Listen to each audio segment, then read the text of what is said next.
1,000 here to enjoy this 500-mile race. The field is now ready. Temperatures comfortably in the mid-70s. We expect a fast afternoon.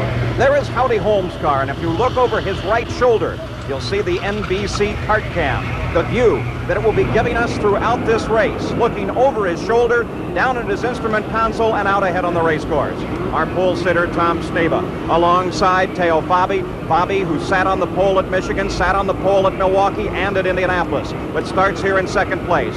The first two cars are March cars powered by that Cosworth engine. And now the engines are started. The field begins to pull away.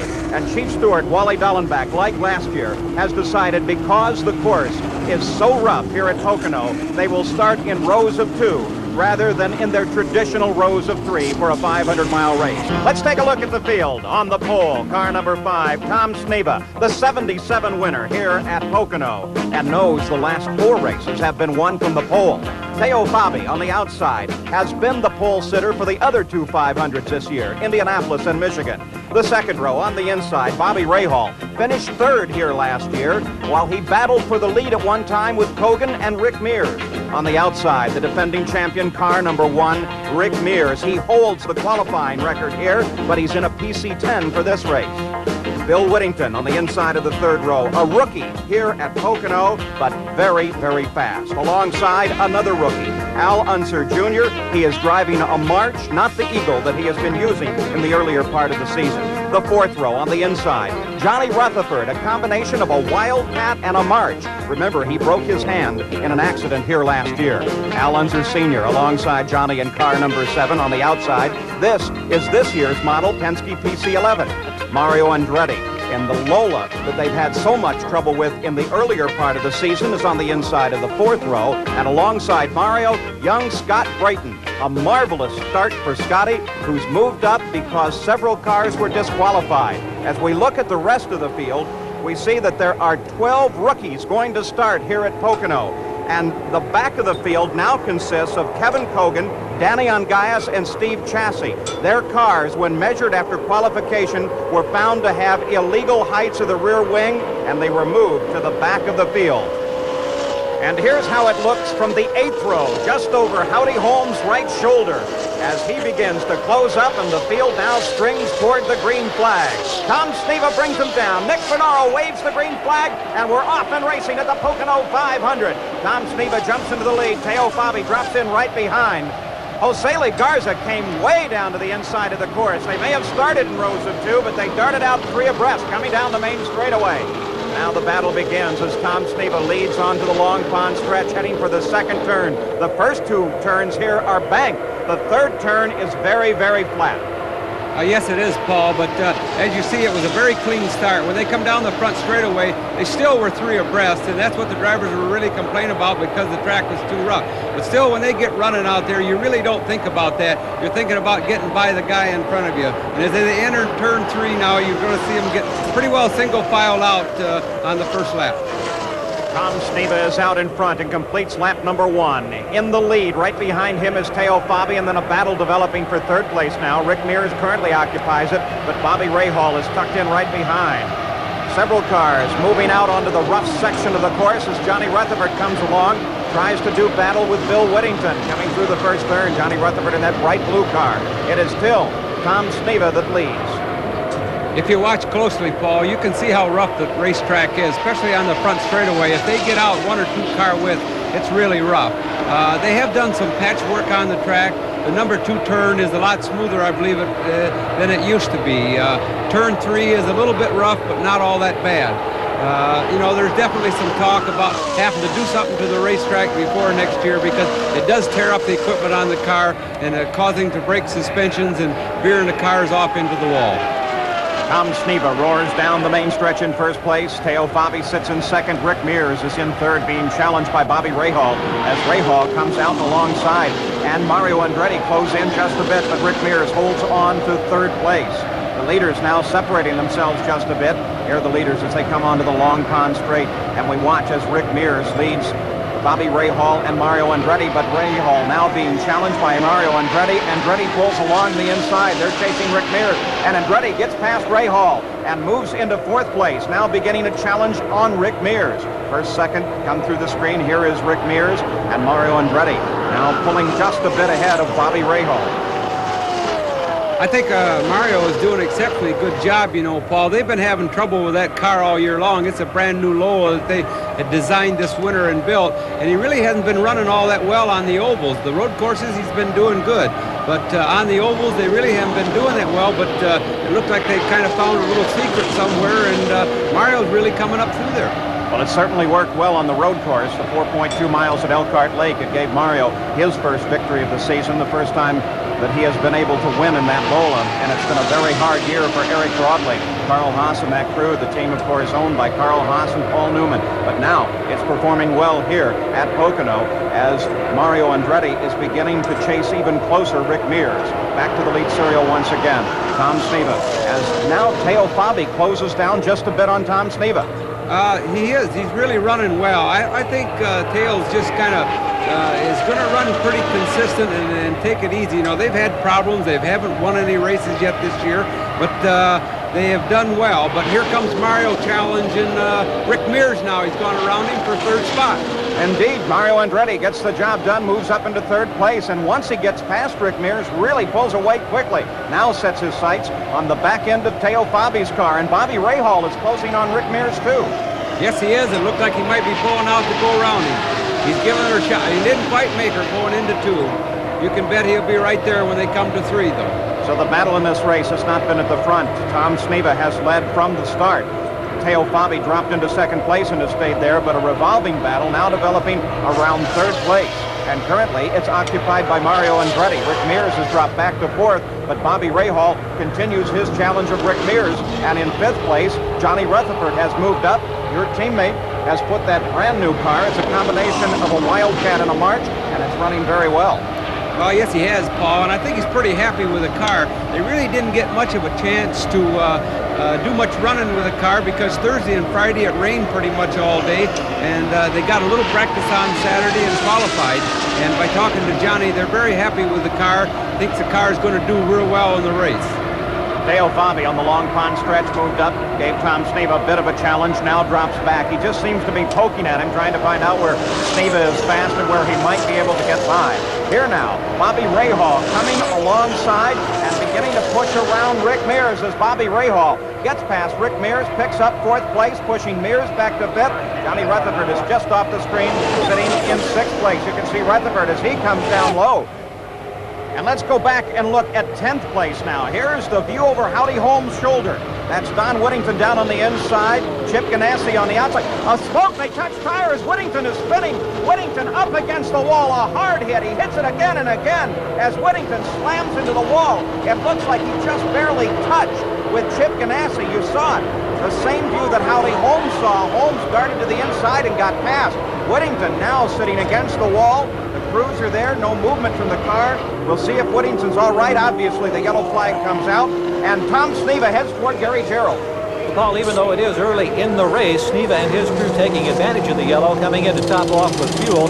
No rubber change for Sneva, and in fact, several other teams now springing in action as many cars come on the pit road. And Don Whittington sprints across the track, so apparently he is okay.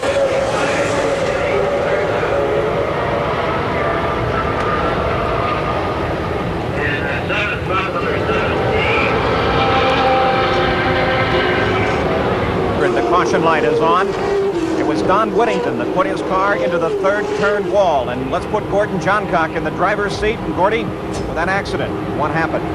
Well, Paul, it looks like Chip Ganassi and Don Whittington touched wheels right there going into the number 3 corner.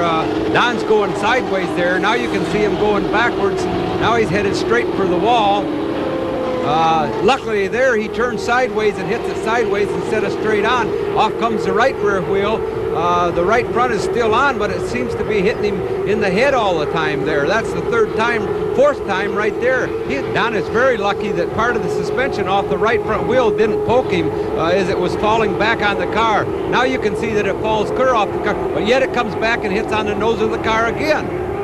There's no doubt about it. Don Whittington is one very lucky man, because once he was able to hop out of the car, he ran, literally sprinted over to the infield. The car badly damaged on the right side, but again, we can speak to the safety of these Indianapolis cars because they absorb the energy and absorb the shock, and apparently Don Whittington's helmet did a good job as well. The speed picks up as Teo Fabi, with fine work from his crew, picks up the lead. The green flag now in the hands of the starter, and we're back to racing. That will be Mario Andretti that follows Teo down to the line. As the green flag comes out, Bobby Rahal is in third. Johnny Rutherford is in fourth. He comes alongside Rahal with an attempt, and little Al Unser drops in behind. That is Tom Sneva sitting way back now in sixth place. Paul, one thing we have to remember as they come down into that first turn, it's a compromised setup virtually on these race cars. All three turns are different, as you indicated earlier. Heavy degree banking, 18 degrees in that first turn, 8 degrees now as they come up on the tunnel turn, and then that nearly flat 6-degree third corner.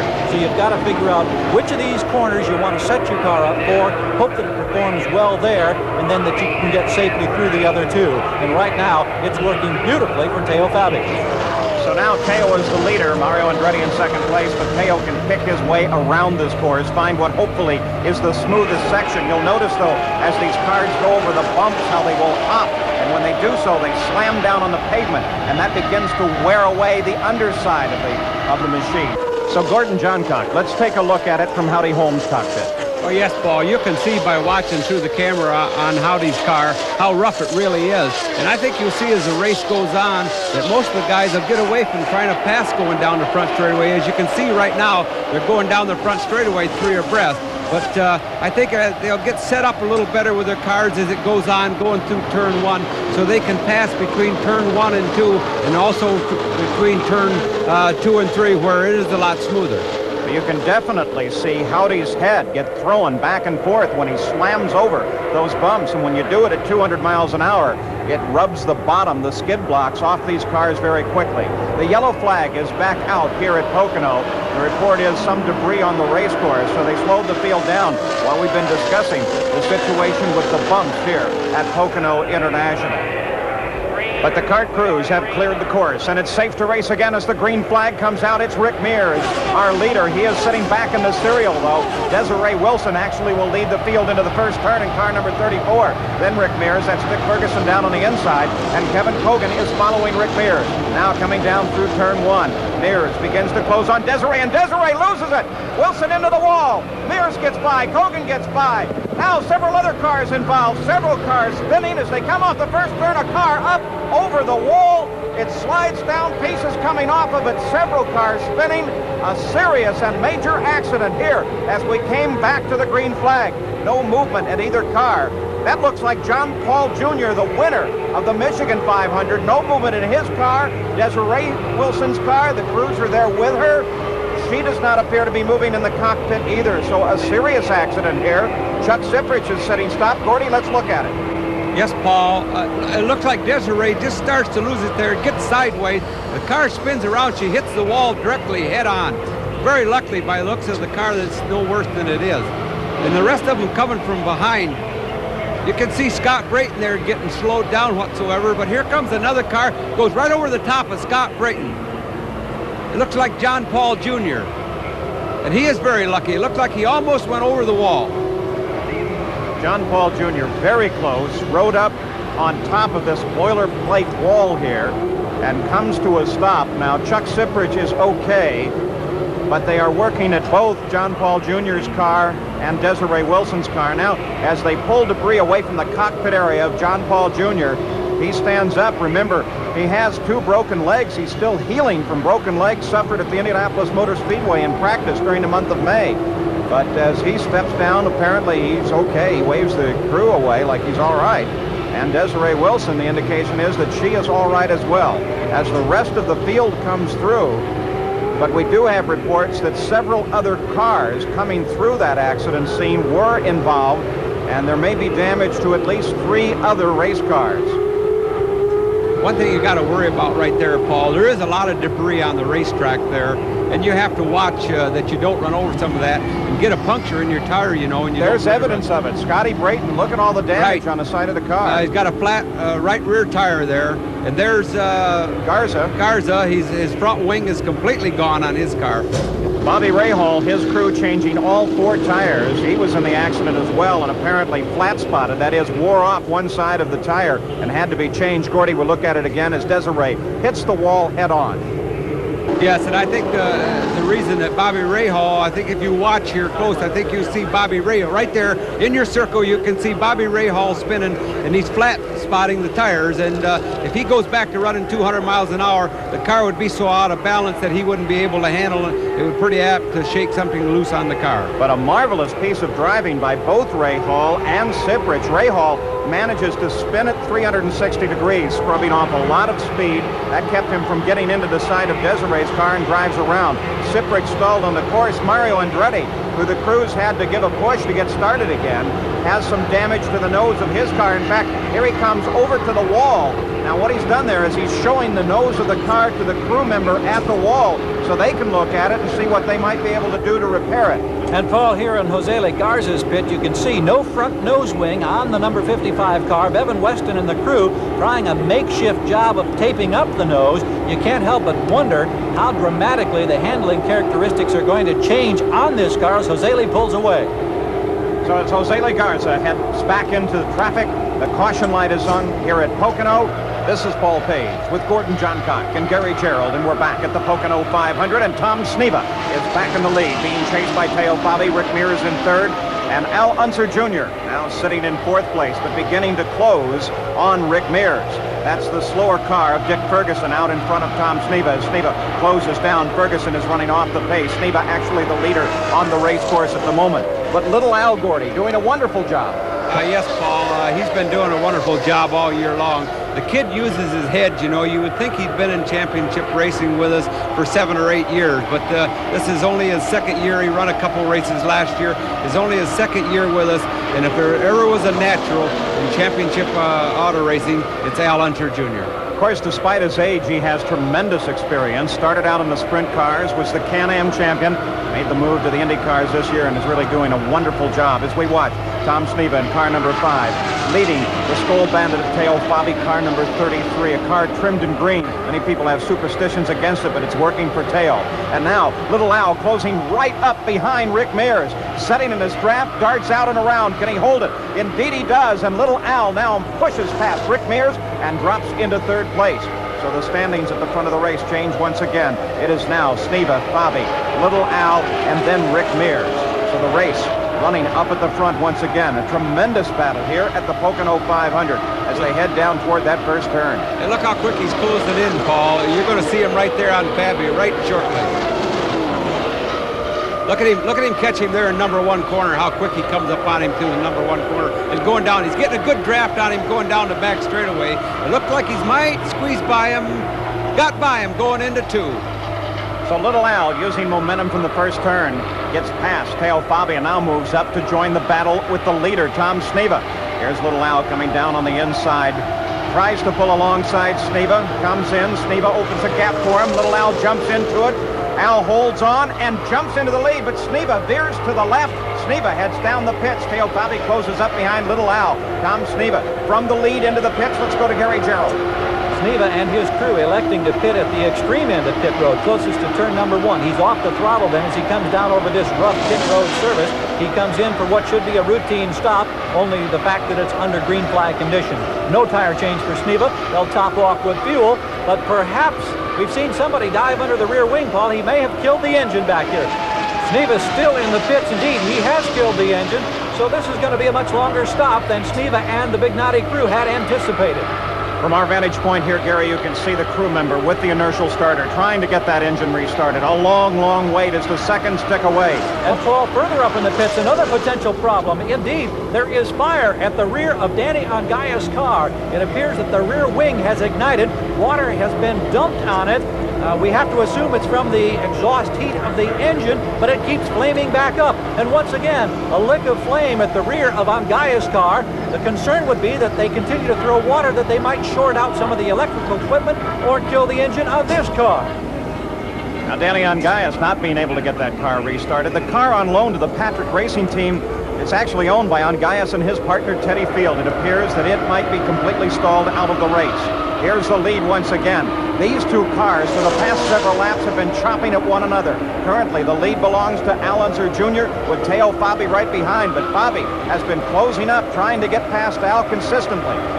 Yes, he has, Paul. He's been driving a real smooth, consistent race today. He's been racing with us all season long, and each race he gets better and better, especially on his pit stop, because in the past, where he came from Formula One, they didn't have pit stops like we do here. And today he's been driving a real smooth race and making real excellent pit stops. Teo Fabi blindingly fast, but has yet to put his name in the winner's column in a kart race. But now, and we've got a problem. A car into the wall. Johnny Rutherford slams the first turn wall, not far from where he hit it last year. The car comes to a stop. The right side of the car completely sheared away. Let's see if Johnny Rutherford is all right as the caution light flashes on again at the Pocono 500. Rutherford moving in the cockpit, does not appear to be injured, but the car badly damaged. Well, it certainly looks like it, Paul. I don't know what happened, but entering turn one, something must have broke on the car, because it just looked like he didn't make a spin or anything. I don't believe it. Just totally went against the wall on the right side and took the whole right side of the car completely off. He's up out of the car now, so it looks like John is all right. Thank goodness. Now the crews are there. Small fire at the back of the car. Nothing serious, nothing to worry about. The right side of the car giving away, and of course that helps cushion the shock to the driver. But the only Wildcat March in the Patrick stable now has heavy damage to the right side. But the good news, Johnny Rutherford okay. There's where a section of the tire went through one of the photo stands here at the track. Gives you an idea of the energy involved. Well, as they pick the car up, it's good to see that Johnny Rutherford is okay. We're under caution at Pocono. Back at the Pocono 500, car number 33, the Skoal Bandit, Teo Fabi, the driver, is out in front and has a shot at winning the Pocono 500. This man, who in 1976 was the European go-kart champion, made the switch out of Formula One into the Indy cars this year, has had a remarkable season, but as yet does not have a win in the Indy cars. But it looks like he has his chance here today, because Teo Fabi is out in front. Well, he's been out in front pretty much all day, Paul. He's led the majority of the laps today, and like we've said before, he's really run a smooth, consistent race. He's made a lot better pit stops today than I've seen him make in the past, and you know, you can bet he's coming on strong and learning fast. There you see the difference between first and second place, because here comes the second place car of Al Unser Jr., that Coors Light Bullet. He has been running in second place consistently behind Teo, but right now, something would have to go seriously wrong with Teo's car if Al is to catch up. And here comes Howdy Holmes. Looks like a fire at the back of his car. Howdy Holmes coming directly toward his Paul. A Belgian flame from the rear of the car. It appears to be the turbocharger. He's rolled past his pit, turns the corner by us here. Fire and safety crews scrambling up. Dennis Swan saying no cause for alarm. Apparently it's just blown itself out at the turbocharger. Really a fire of little consequence. And Howdy Holmes is out of the race. That's a great disappointment to him. Well, the last thing the crew would like to see at that point is for someone to come along with a fire extinguisher and spray that very abrasive purple K onto the car, because it will just ruin the engine system. They wanted the fire to burn itself out. It did that. But Teo Fabi now onto the main straightaway, and Nick Finoro has the white flag. 2.5 miles, one more lap to go. If he completes it out in front, he will win his first ever IndyCar race as the man from Milan heads down to the first turn. Well, it definitely looks like, Paul, like he's going to win it. He's closing up on the back of Big Al there, and probably could very easily go by him if he wanted to, but he's using his head, staying back. He knows pretty much where Al Jr. is at, and knows there's no alarm. He only has one lap to go, so he's certainly not taking any chance at this point, driving a very, very smart race. A nice, an easy, a smart race for Teo Fabi. Al Unser Sr. out in front of him, down off the leader's serial. Teo has one more turn now, and he will be the winner of the Pocono 500. 6 different races, 6 different winners. The last turn for Teo, the crowd cheers. His engine roars, the checkered flag flies, and the Skoal Bandit, Teo Fabi, number 33, the Forsythe Brothers car, has won the Pocono 500. There goes little Al in second place. So rookies finishing first and second. here at Pocono. Teo Bobby waves to the crowd. Little Al right behind him on the course, finishes in second. And what a party begins now for Barry Green and the Forsyth Brothers crew. Here comes Rick Mears. Our defending champion finishes in third. But it's Teo Bobby, the winner, here at Pocono. Not only in victory lane, Little Al in second place, also a rookie here at Pocono. The results now official. Teo and Al first and second, then Rick, then Mike Mosley, and Bobby Rahal. Gordy, when are we going to see you back in a car? Well, as soon as possible, Paul, and I'd sure like to thank all the fans for the cards and letters that they've sent me. For Gordy and Gary Gerald, this is Paul Page. So long from